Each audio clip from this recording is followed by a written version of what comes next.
You have a treatment pack, which is super dope, man. I'm a user of it. It's brilliant. Give them your advice on creating a dope treatment. The treatment is your pitch deck. You know, our idea, our concept in a way that is digestible to the clients, exciting to the clients, enticing to the clients. And then this is the latter part that I realized that's very crucial.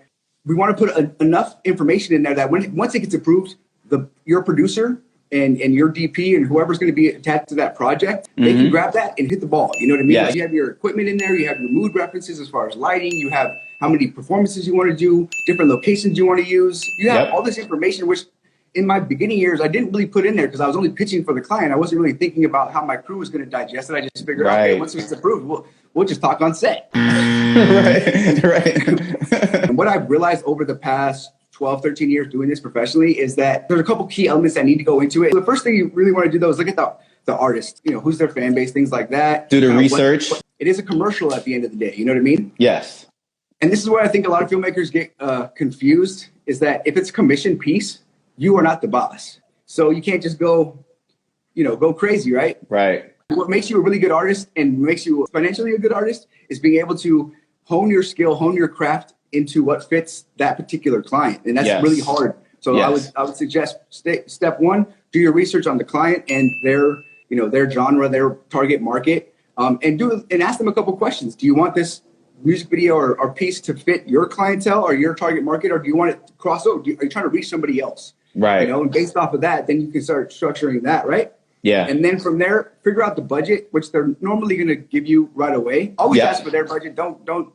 If they ask you for rates, there's no such thing as rates, you know? Right. Right. And it doesn't matter what their budget is. You can make something that fits within that if you want to, go into that project with them. But you need to have parameters because early on we would have these ideas that would be so far left or so far right that weren't really going to be achievable for 10 grand. Right. You know? And there was a couple videos that I did that I think kind of fell short of the mark because we were biting way more than we could chew. Instead of simplifying the idea, we were trying to do this really elaborate thing, which in hindsight, it just didn't really, we didn't have enough to do it properly. So if we would have just got a bite-sized piece of that and really just focus on, okay, how much money do we have? Okay, what can we do? Right. Not that you should limit yourself, but you should, in your mind, you have to know a way to actually do whatever it is that you're writing for that budget. For that budget. So be realistic, And then I go through images, I really look through reference pictures. Yeah. So and I know you have a whole vast library of images that you can kind of, use, all the time as opposed to like still trying to find stuff. And that's something I learned from you where it's like anytime I'm writing a treatment. So like whatever image I have, I keep that image because I'm pretty sure I'm going to use that image again in a reference for another treatment. So I don't have to go and like create a new image. And if the image fits that, that particular, section of the treatment that I'm trying to, send off, it works, I had to learn all these things. I had to learn them relatively the hard way. Early on, I was really, really organized with like my treatments and my shot list. I remember showing up to game video and I had my shot list. You can see it in one of the pictures I posted. I mean, it's thick, and I was like detailed and it just was unneeded. Game was like, nope. And, right.